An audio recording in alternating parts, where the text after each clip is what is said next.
नमस्कार। India daily के digital platform पर आप सभी का बहुत बहुत स्वागत है। मैं हूं आपके साथ दीप चौहान और आज हम बात कर रहे हैं लखनऊ बस हादसे की। बिहार के बेगूसराय से दिल्ली की तरफ जा रही एक प्राइवेट स्लीपर बस में लखनऊ के किसान पथ पर लखनऊ रायबरेली रोड मोहनलालगंज के ऊपर शॉर्ट सर्किट से आग लग गई।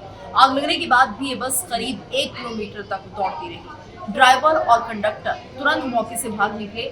बस में बैठे यात्रियों को पुलिस और आम लोगों की मदद से कांच को तोड़कर बाहर निकाला गया। दमकल की कई गाड़ियों ने करीब आधे घंटे में आग पर काबू पाया। आग इतनी ज्यादा भयावह थी कि जब दमकल कर्मी बस के अंदर गए तो वहां 5 लोगों के शव मिले। आग की लपटों से झुलसे यात्रियों को इलाज के लिए अस्पताल में भर्ती कराया गया है।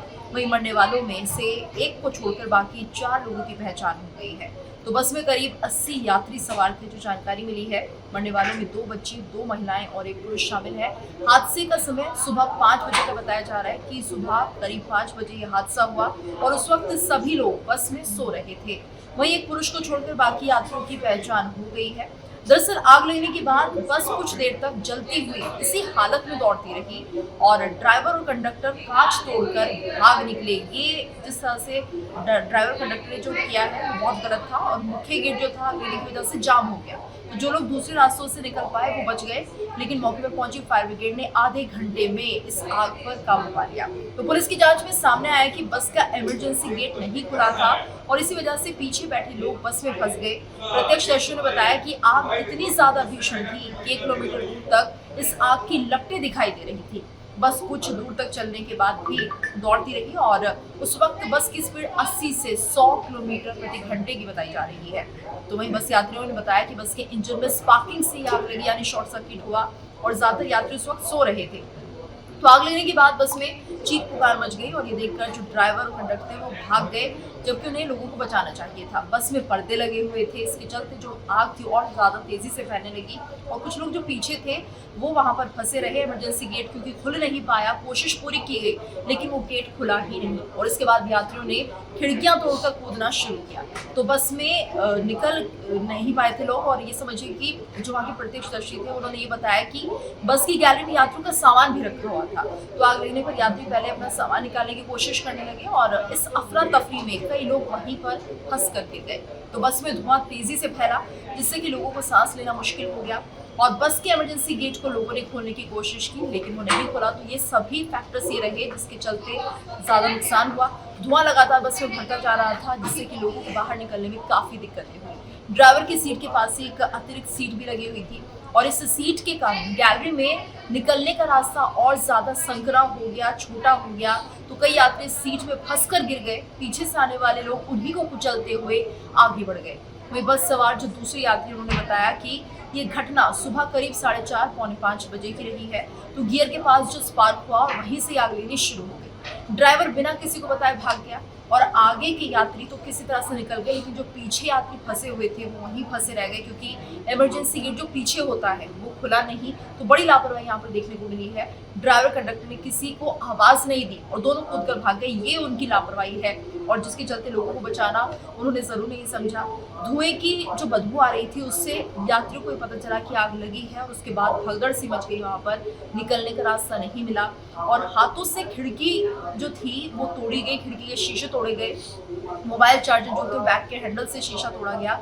उसके बाद ये लोग नीचे कूदते और जान बचाते हैं। अब सवाल उठता है कि आखिर ऐसे हादसों को कैसे रोका जाए। विद्युत प्रणाली की जांच जरूरी है, यानी विद्युत के जो तार होते हैं उनकी हमेशा जांच कराई जाए। इंजन और ईंधन प्रणाली का भी रखरखाव होना चाहिए, यानी इंजन, ईंधन पाइप और टैंकों की नियमित जांच कराई जाए, उनका रखरखाव किया जाए, कैसे है, सही है, नहीं है। ब्रेक की ठीक से जाँच कराई जाए ताकि वो ज़्यादा गर्म ना हो। अगर कुछ खामी है तो उसे ठीक कराया जाए। वहीं सुरक्षा सुविधाएं होनी चाहिए, अग्निशमन के उपकरण होने चाहिए, यानी बस में आसानी से पहुंच योग्य अग्निशमन के उपकरण रखे जाए।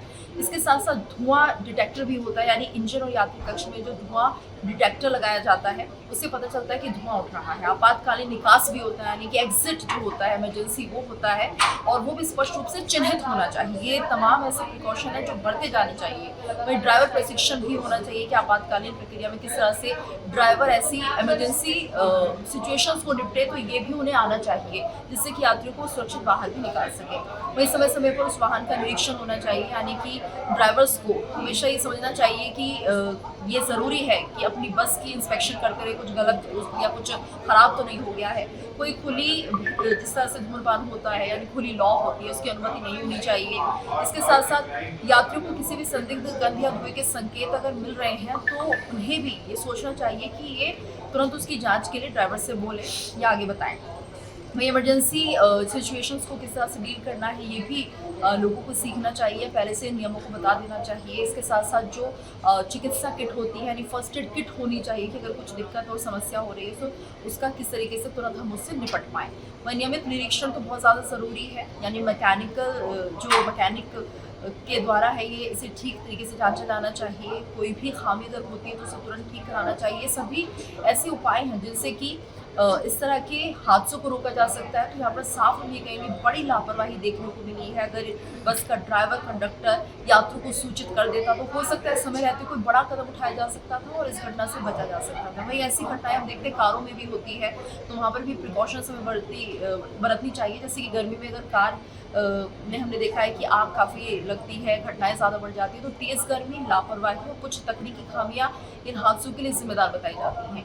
ऐसे में ये जानना ज़रूरी है कि आखिर कार में आग किन वजहों से लगती है। तो यहाँ पर कई बार हम देखते हैं खराब वायरिंग होती है, ढीले कनेक्शन होते हैं, पुराने फ्यूज या ओवरलोडेड इलेक्ट्रिकल सिस्टम होते हैं, जिसके चलते शॉर्ट सर्किट की चांसेस बढ़ जाते हैं और आग लगने का डर रहता है। वहीं पेट्रोल, डीजल या एसी गैस में लीकेज के कारण भी यहाँ पर हम देख सकते हैं कि जो इन्फ्लेमेबल सब्सटेंस होते हैं उनमें आग पकड़ लेती है। तो यहाँ पर ये ज़रूरी है कि अगर बहुत तेज़ धूप या गर्मी है तो गाड़ी को सीधे धूप में ना खड़ी रखें। इंजन और जो दूसरे कंपोनेंट्स हैं वो ज़्यादा गर्म हो सकते हैं और इससे आग लगने का खतरा बढ़ जाता है। तो देखिए, जब भी आप गाड़ी में बैठते हैं तो ज्वलनशील पदार्थ जो होते हैं जैसे सिगरेट, लाइटर या गैस सिलेंडर रखते हैं, तो ये आपकी सुरक्षा और उपभोग से जुड़े ज़रूर हैं, लेकिन इनसे आग लगने का चांसेस बहुत ज़्यादा होता है, खतरा पैदा हो सकता है, तो इन्हें अवॉइड किया जाए। साथ ही अगर आप घटिया या non standard spare parts, electrical सामान या इंटीरियर को बेहतर बनाने के लिए कोई पार्ट्स आफ्टर मार्केट लगाते हैं तो ये कभी ना करें, क्योंकि ये भी आग लगने का एक कारण बन सकता है।